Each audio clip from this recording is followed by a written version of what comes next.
Olá, meus irmãos e amigos, nós estamos nesse momento de compartilhar os Salmos. Como já falei antes, esse desafio Deus colocou no meu coração ainda nos primeiros dias da quarentena, quando entendemos, na ocasião, ser de Deus esse compromisso de compartilhar a palavra de Deus a partir dos recursos das redes sociais, já que as reuniões presenciais estavam proibidas e ainda permanecem proibidas, o caminho para nós continuarmos pregando e compartilhando a palavra de Deus é através das redes sociais. E através desse canal você tem a oportunidade de receber essa mensagem ou uma mensagem diária. Claro que, como os salmos têm um número limitado, né, já definido, são 150, e nós hoje vamos comentar o Salmo 41, obviamente que nós entendemos que faltam 109 salmos, ou faltarão 109 salmos para concluirmos esse conjunto de salmos que muita coisa falam para nós, do coração de Deus, para todos nós.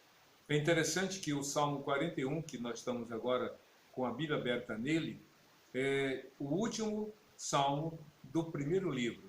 Eu já tinha comentado isso antes e vou aqui apenas pontuar. Os 150 salmos são divididos em 5 livros. É claro que se fosse uma conta exata, seriam 30 livros, ou melhor, 30 salmos para cada livro. Mas a divisão não é dessa maneira. A divisão, por exemplo, o primeiro livro, com o qual nós vamos concluir hoje, tem 41 salmos. E assim a gente vai ver que os outros salmos têm uma divisão que não é exata, ou seja, cada um tem uma quantidade específica dos salmos. Agora, interessante, segundo alguns estudiosos, não vou entrar isso hoje em detalhes, mas alguns estudiosos atribuem a divisão dos salmos em 5 livros, respeitando ou correspondendo aos 5 primeiros livros da Bíblia, chamados também de Pentateuco ou a Torá para os judeus. Ou seja, o primeiro livro do livro dos Salmos, que tem, nesse caso, 41 salmos, o primeiro livro corresponde a Gênesis. O segundo grupo de salmos, o segundo livro, representa ou diz respeito a Êxodo. E assim, o terceiro a Levítico, o quarto a Números e o último grupo de salmos, que termina com o número 150, é uma referência ao livro de Deuteronômio. A gente vai comentar mais sobre isso. Mas para nós, então, não nos afastarmos do propósito, que é comentar o Salmo 41, esse salmo, também escrito por Davi, ele que escreveu quase a metade dos 150 salmos, escreveu 73 salmos, ele traz algo muito precioso para nós hoje. Segundo alguns estudiosos, o Salmo 41, que tem 13 versículos, é dividido em 2 grupos. O primeiro grupo, ou melhor, em 2 partes. A primeira parte, segundo os estudiosos, se refere à oportunidade para ajudar. E a segunda parte se refere, ou tem como ênfase, a oportunidade para causar sofrimento, para prejudicar. Isso para nós não parece muito claro, mas para quem estuda de forma detalhada, minuciosa, esse salmo, percebe essas divisões. Vamos então começar o Salmo 41 a partir dos primeiros versículos, que dizem assim: Como é feliz aquele que se interessa pelo pobre. O Senhor o livra em tempos de adversidade. Vou repetir. Como é feliz aquele que se interessa pelo pobre. A pobreza não é falta do amor de Deus. Muitas pessoas dizem, se Deus existe, se Deus é amor, por que então pessoas sofrem porque há pobreza? Jesus não entrou no mérito da causa da pobreza, mas ele falou uma coisa também muito verdadeira sobre ela. Ele disse lá no livro de João, quando ele foi ungido com o óleo de nardo puro, diz a Bíblia que Jesus estava lá na casa de Marta e Maria, os discípulos o acompanhavam, e então, no meio daquela reunião, diz a Bíblia que Maria pegou um vaso de alabastro de nardo puro, e nardo era uma essência de óleo muito cara, perfumadíssima, cheirosa, e ela quebrou aquele vaso de alabastro, que era uma espécie de ampola. Imagine uma injeção, que você olhando bem para a injeção, ela não tem tampa. Uma vez que você quebra a ampola e joga fora o líquido, não tem mais como colar. Ou seja, o vaso de alabastro era um pequeno vaso, e alabastro era uma espécie de mineral semelhante ao granito, ao mármore. E então esse vaso, ele era feito nele, antes de ser lacrado, era colocado o nardo. E o nardo era uma essência. Pensa no almíscar selvagem, um óleo antigo, né? Então esse nardo era algo muito caro. E geralmente as mulheres solteiras, noivas, compravam esse nardo puro, esse vaso, para ser quebrado na noite de núpcias. E então diz a Bíblia que a mulher, que Maria, quebrou aquele vaso e derramou sobre a cabeça de Jesus. E o perfume, que era muito forte, digamos assim, preencheu toda aquela casa, e todos sentiram aquele perfume. Judas, que era o tesoureiro do ministério de Jesus, digamos assim, ele cuidava da bolsa, ou seja, todas as ofertas, ele era o responsável, porém ele era ladrão, ele furtava o dinheiro da bolsa, tirava, não prestava contas devidas. Pois bem, a Bíblia diz que Judas repreendeu, recriminou aquela atitude de Maria, a ponto de falar abertamente: poxa, que desperdício, esse vaso poderia ser vendido por 300 dinheiros ou 300 denários. Você tem ideia do valor do nardo? Um denário era equivalente a uma diária de um trabalhador. Se aquele vaso de alabastro de nardo puro fosse vendido, a pessoa iria ganhar, em média, o valor de quase um ano de trabalho, de tão caro que era. E aí Judas, querendo se mostrar muito piedoso, disse: teria que vender, poderia ser vendido esse vaso, pegar o dinheiro e distribuir aos pobres, como se de fato ele fosse fazer isso. E aí, então Cristo fala: os pobres sempre vocês terão convosco. Ou seja, a pobreza não é algo que Deus queira, mas é algo real. E ela reflete a natureza do coração do homem, a dureza do coração. É por isso que lá no livro da Torá, como no Novo Testamento em particular, nós encontramos diversas orientações em Provérbios também sobre esse amor, esse cuidado para com o mais necessitado. E o Salmo 41 começa com essa frase: como é feliz aquele que se interessa pelo pobre. Esse se interessar não é simplesmente saber a condição do pobre, ou melhor, a situação dele, do que ele precisa, apenas tomar conta da vida dele. Mas se interessar é se importar, ter empatia com a necessidade do pobre, acolhê-lo na sua necessidade e oferecer ajuda dentro da possibilidade. É isso que a Bíblia fala. Como é feliz aquele que se interessa pelo pobre. Como é feliz aquele que faz alguma coisa para amenizar o sofrimento do pobre. É o pão, é o alimento, é a veste, é a ajuda. E durante essa quarentena, durante a Covid-19, quando as pessoas não podem sair para trabalhar, o trabalhador informal, as empresas estão fechando, alguns estão de licença prêmio, outros estão com férias antecipadas e alguns foram demitidos com o direito aos direitos trabalhistas, digamos assim, e outros foram demitidos e nem sabem a quem recorrer. Pois bem, durante a Covid, várias igrejas, e não somente igrejas, pessoas sensíveis, pessoas com condições, têm agido, muitas delas anonimamente, para ajudar os mais necessitados. É disso que a Bíblia está falando. Eu me recordo que teve uma pessoa que teve uma ideia interessante agora durante a quarentena.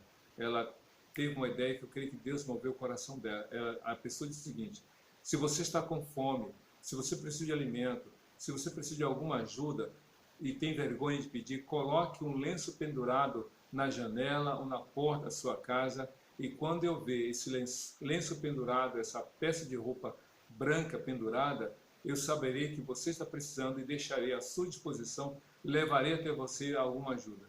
E realmente tem sido uma estratégia maravilhosa de abençoar outras pessoas. Diz o salmista: como é feliz aquele que se interessa pelo pobre. E aí vem a resposta: o Senhor o livra em tempos de adversidade.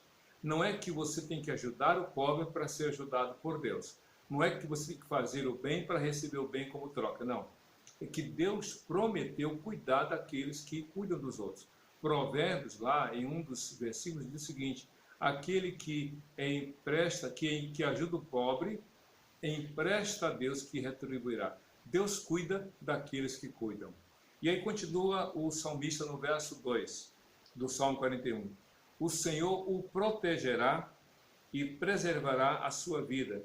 Ele o fará feliz na terra e não o entregará ao desejo dos seus inimigos. Deus cuida. Deus não impede o problema chegar até aquele que ajuda os outros, mas Deus promete cuidar daquele que ajuda os outros. É muito simples. Jesus falou lá em Mateus capítulo 5, bem-aventurados os misericordiosos, porque alcançarão misericórdia. Ser misericordioso é não só estar ciente do problema do outro, mas procurar agir em favor do outro, ainda que o outro, na ótica de quem ajuda, entre aspas, não mereça. Mas qual é o mérito de você fazer o bem a quem merece? Se você só faz o bem a quem você julga que merece, então, na verdade, não é um ato de amor. É tipo assim, um mérito do outro. Olha, eu vou ajudar porque você merece, porque se você não merecesse, não ajudaria. Não. Você tem que ajudar a todo mundo, até mesmo aquele que mal fez a você.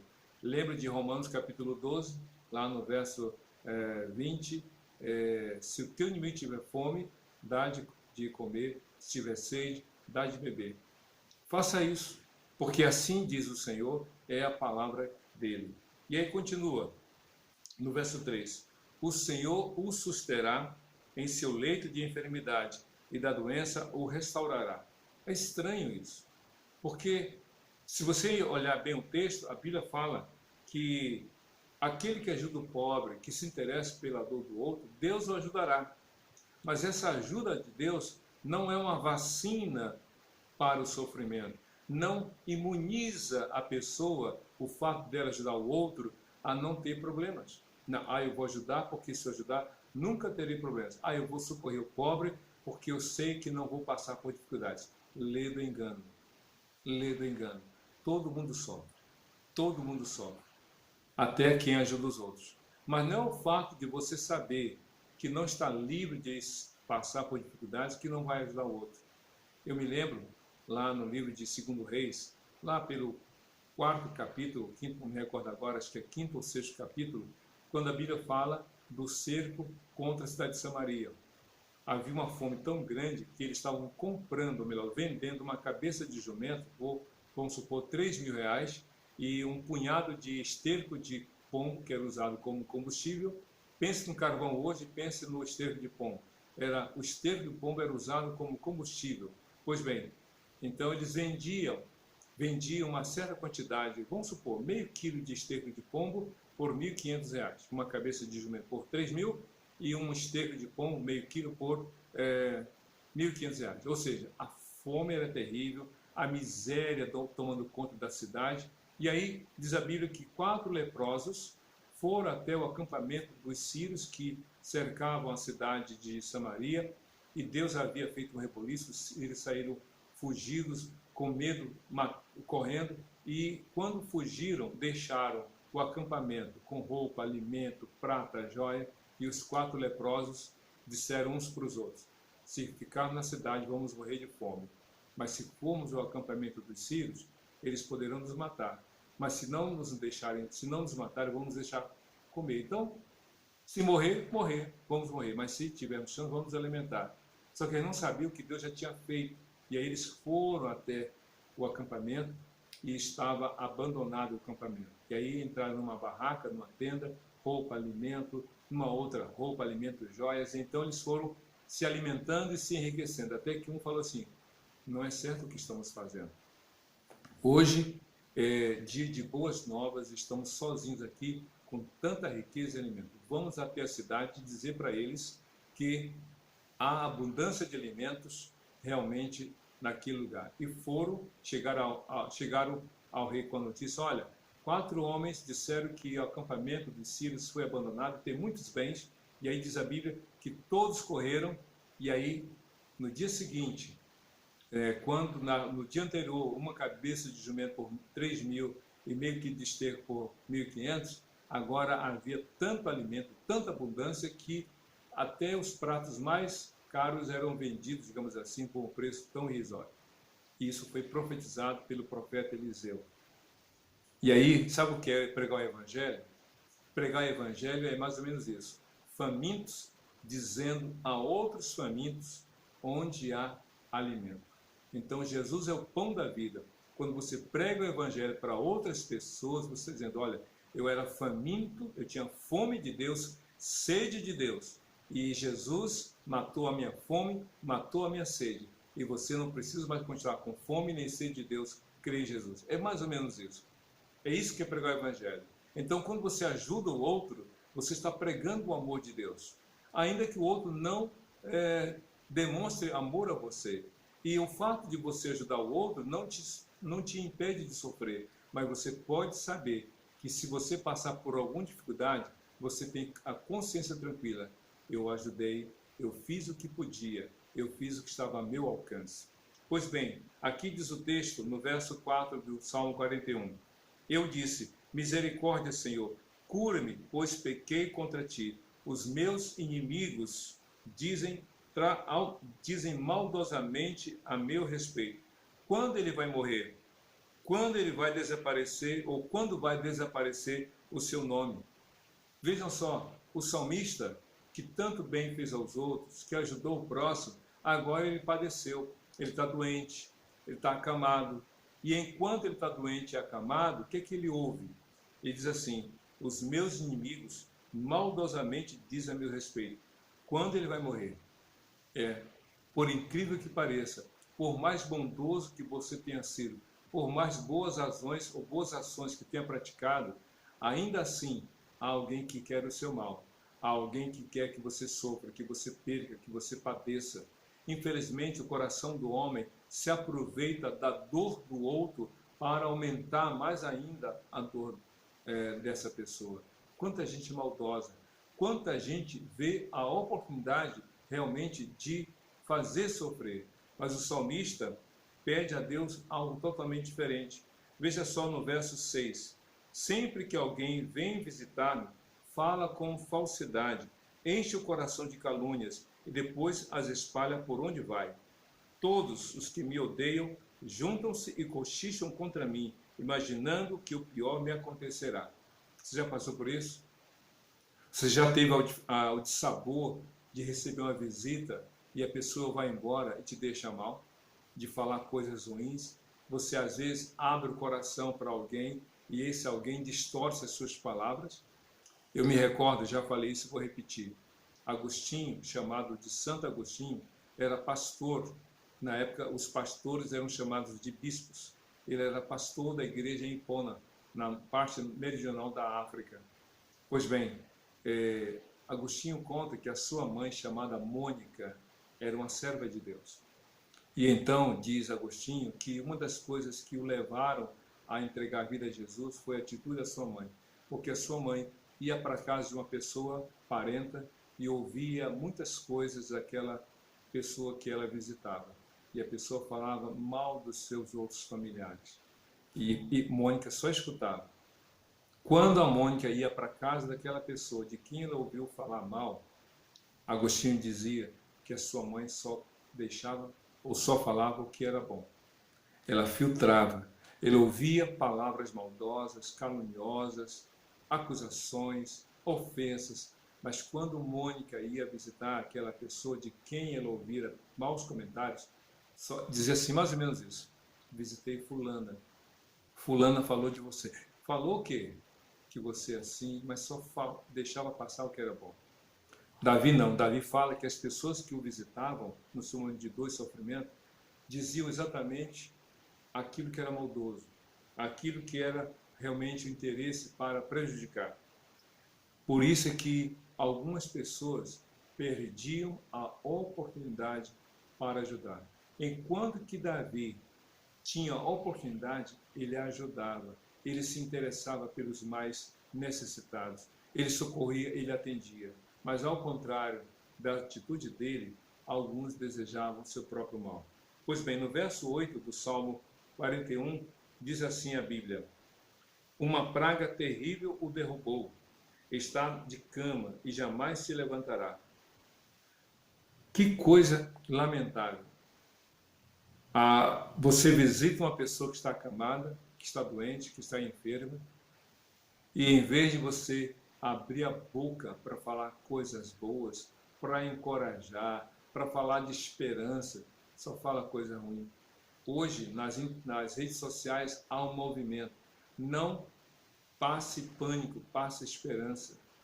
Não é o fato só de você não andar na rua para não ser portador do vírus, ser contaminado ou contaminar alguém se você não sabe que está mesmo assintomático com a Covid-19.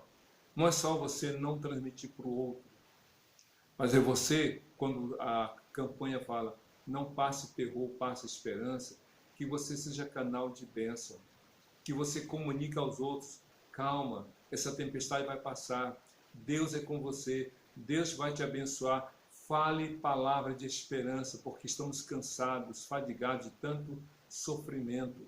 Então fale do amor de Deus, comunique a esperança, ainda mais para quem está necessitado. Lá em Provérbios, Salomão, filho de Davi, escreveu um provérbio que diz o seguinte: aquele que ri, mais ou menos isso, aquele que ri do sofrimento do outro é como aquele que joga vinagre na ferida. Aquele que canta diante da dor do outro é como aquele que desnuda a pessoa num dia de frio, que joga vinagre na ferida. E quanta gente está jogando vinagre na ferida do outro? Quanta gente, em vez de socorrer, de proteger, de acolher, de ajudar, está deixando a pessoa mais exposta ao sofrimento? Não seja assim. Seja canal de bênção, seja a bênção na vida dos outros. E aí, então, o verso 9 do Salmo 41 é muito intrigante, porque diz assim: até o meu melhor amigo, em quem eu confiava e que partilhava do meu pão, voltou-se contra mim. Você lembra, você tem ideia de que esse texto fala? Como Davi foi um profeta, além de rei e de sacerdote, esse texto, de um modo indireto, está se referindo a Jesus. Se você ler Mateus 26, ou Lucas 22, ou Marcos capítulo, acho que 13, 14, me recordo, no momento da ceia, mas precisamente Lucas fala sobre isso, e Mateus também. Quando Cristo foi instituir a ceia, os 12 estavam ali, incluindo Judas, e ele falou: um de vocês me trairá.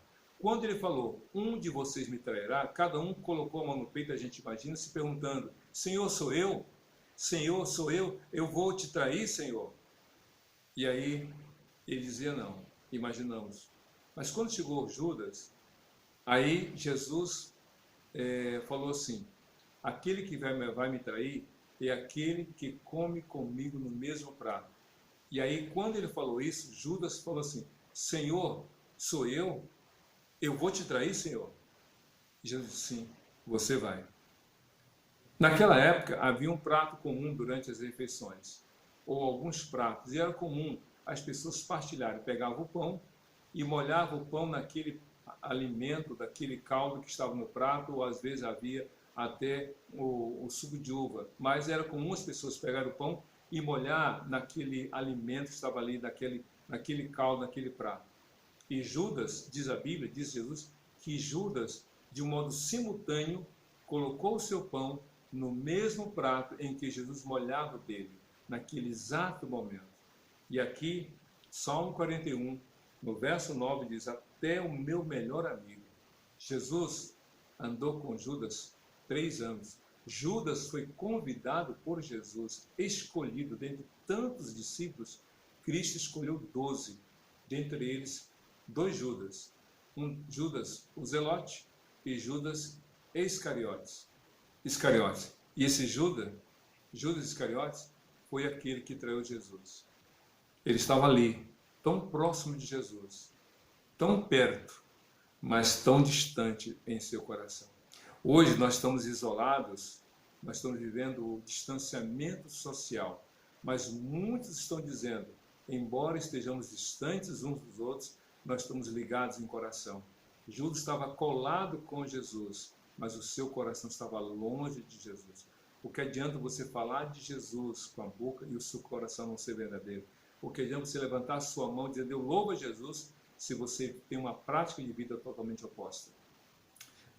Judas perdeu a chance de demonstrar o amor de Jesus, a Jesus, de receber o amor de Jesus. E o Salmo 41, versículo 9, é um salmo profético. Mas continua o salmista a dizer aqui, a partir do verso 10 do Salmo 41, mas tu, Senhor, tem misericórdia de mim, levanta-me para que eu lhes retribua, sem que me queres bem, ou melhor, sei que me queres bem, pois o meu inimigo não triunfa sobre mim.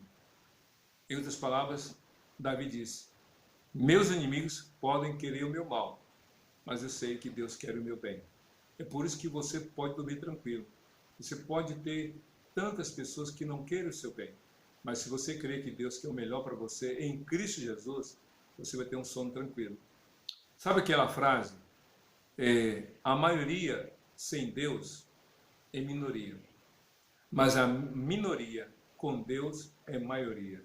Lembra o que o profeta Eliseu falou para Geazi, quando Geazi botou o pé para fora da casa e viu dezenas, centenas, milhares de soldados sírios que queriam ali prender Eliseu. E aí ele voltou e disse, Senhor Eliseu, há um grupo muito grande de soldados que vieram te prender. Sabe o que Eliseu disse? Maiores são aqueles que estão conosco do que aqueles que estão com eles. Aí, mas onde? Aí disse Eliseu, Senhor, abra os olhos dele. Quando ele foi novamente lá fora, ele viu que havia grande número de soldados, mas nas montanhas, atrás das fileiras inimigas, havia dezenas, centenas de milhares de anjos do Senhor. O apóstolo João, na primeira carta de João, capítulo 4, ele diz o seguinte, maior é aquele que está conosco do que aquele que está no mundo. Veja só a diferença. Muitos são os que estão, ou melhor, mais são os que estão conosco do que aqueles que estão com eles. Falou Eliseu sobre os anjos do Senhor, nosso favor. Mas ali em João já é diferente. Maior é aquele que está conosco do que aquele que está no mundo. Quem está no mundo, dominando o mundo? O diabo e seus anjos. O diabo está aí aprontando, matando, roubando, destruindo. Mas Jesus é o Senhor que venceu o diabo, venceu a morte e o pecado. Então, maior aquele que está em nós do que aquele que está no mundo.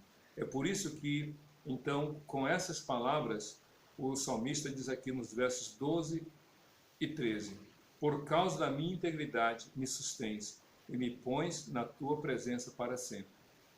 Davi sabia que o Senhor guardava. E então o verso 13 é a chamada doxologia, ou seja, uma palavra de adoração ao Senhor.